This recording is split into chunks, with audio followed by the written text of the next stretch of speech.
Hello, community members. How are you guys doing? Today, I wanted to share some thoughts on education.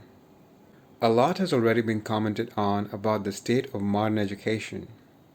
But instead of simply criticizing the school system or the teachers, I'd like to steer the discussion in a different direction, to a place where the process of education actually happens, which is in the minds and the hearts of the students.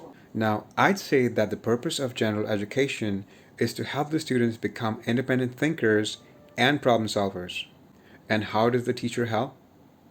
I personally think the role of a teacher is to get the students interested enough in the subject so that they explore it on their own, to convince the student why that subject matters and how it impacts their lives. Now, obviously, some teachers are much better at doing this than others. Now, some teachers like to explore and play with the subject in greater depth than others, which sometimes inspires other students to do the same. Education is often strongly associated with attending school and college. But does our education end after school? I feel that education is an ongoing process, which continues even after finishing school and college. I once remember watching a very interesting talk by Sal Khan, the founder of Khan Academy, who spoke about learning for mastery instead of grades. Now, I don't have a problem with getting good grades.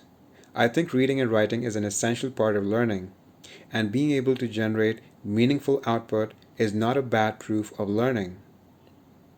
Grades reflect the extent to which the teacher agrees with you, but good grades doesn't mean that you really know the subject or that you have mastered it. Those students who forget about the subject after getting good grades were perhaps not interested in it in the first place. Also, in my experience, just because we know a subject well doesn't necessarily mean we'd be able to teach it effectively. A good learner doesn't always make a good teacher. Teaching is a more complex process.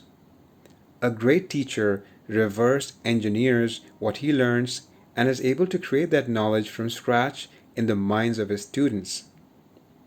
When I help a student to learn, I try to explain what they don't know in terms of what they do know. Education to me is the bridging of minds. What does a good education mean to you? Feel free to share your thoughts in the comments below. We'll continue this discussion in our meeting tomorrow. Bye.